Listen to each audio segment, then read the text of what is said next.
Jesuh Christ i Thiisen Humhim thon na thomok tikah siatsuah tu ralin alo nai ngam lo ding.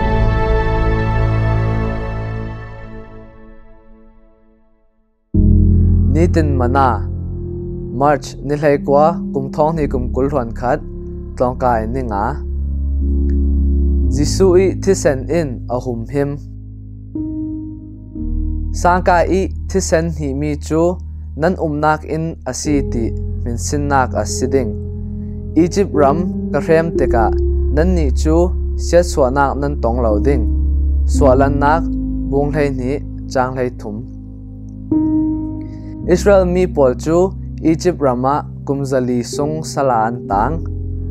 annun nak chu na tuan khunghar tuan natfanak sunralnak le thinak torin am hang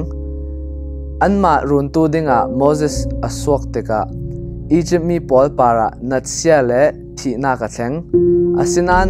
natnak phun kwa pol chun Pharaoh i thinlung an ne thei lo i Israel mi pol a thla du lo ane tabika tu fanau Thiisen kha an Sangka tlun le Sangka tong pari an hnu longa Izipt sal sinak an lot thei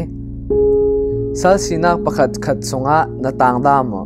na dudon mi pakhat khat siatsuah tu pol i kai hraman tongdamo pathian tu fanau i Thiisen chu nangma le na in sungsang mi por hranga dil nge no thil dang in na zomnan a remchang thelo asile Jesuh Thiisen thon chun achang theiding tlong ta ka silaya ka class i pakhat nu chu nikhat tlong kai lo na ini ka thlen hlan lo sung chu ziang ronga tlong a kai lo sipei ti mi thu ka ruat lo thlaraw thianglem i lam hroinak ka nga tika siatsuah tu pol i kut sung i sin ruat ding in Jesuh Thiisen thon tuamin thla ka chamsak neta thu ka thei mi chu nawhak pol that tu i kut sung i arak thleng mi ase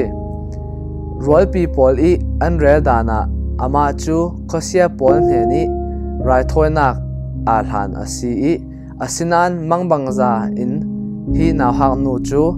an thla sal zianga tile khosia in ama chu rai thoinak ranga athiang lo mi ti a thei tika ziang ronga himi nu in luatnak amhu Jesuh Thiisen i tuamding i thla ka chamsak nak pathian in angai ronga asi ti ka zum pathian in asyang lo ronga asi pathian in a Humhim i Jesuh Thiisen thong in luatnak anga Jesuh i Thiisen sunga nuthubok asile siatsuah tu in alo nai ngam lo ding khosia in Jesuh Thiisen amhu tika ati Jesuh Thiisen i tuammi chu adai ngam lo Jesuh i Thiisen in alo Humhim i luatnak tak alo pek asi